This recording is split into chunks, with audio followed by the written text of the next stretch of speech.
ngalaba otu jikọtara ndị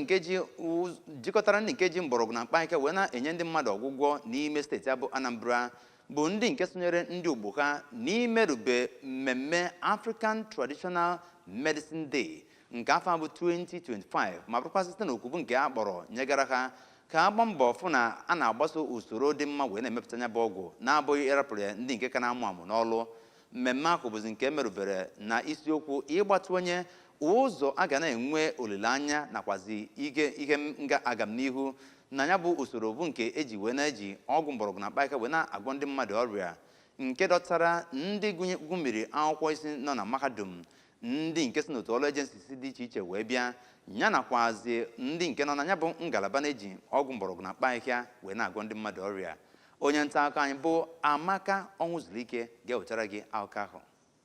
Eziokwu iji wee mepee ya bụ mmemme na ebe ndị ọrụ na-anọ n'Ọka ka onye ode ukwu akawo nke Ministry of Health bụ Dr. Obiageli Uchebo siri na ya chere na ndị a na-eji mgbọrọgwụ na mkpaakwụkwọ agwọ ya bụ ndị ga-amụta ihe nke ga-enyere ha aka iji wee were mgbọrọgwụ na mkpaakwụkwọ wee na-alụpụta ọgwụ nke ga-aba na mba ụwa ma kwudosikwazi ike na ha kwesịrị ka ha mara ihe ha na-akọ dịka ịchịkọta ha ncha ma mee ya ka ọ bụrụ nke ga-adị mma. N'ozi nnọọ ya ka onye National Deputy President Modern Traditional Medicine Practitioners of Nigeria bụ Chief Vincent Ndende kwupụtara n'okike bụ nke mere na ndị Anambra bụ ndị nwere mkpara akwụkwọ na mgbọrọgwụ na ebe ọ dị ogo ma sikwazie na mkpara akwụkwọ ndị a bụ ndị na-enyere ndụ aka ma na-akwalite azụmahịa ya na ihe ndị ọzọ dị iche iche ma na-ekwuzikwa na ọ dị oke mkpa ka onye ọbụla bụrụ onye nke na-etinye uchu na uche n'ihe gbasara mkpara akwụkwọ ma kwukwazie na ọ dị oke mkpa ka ndị mmadụ na-etinye uche ha n'ịkwalite ndụ ha n'ebe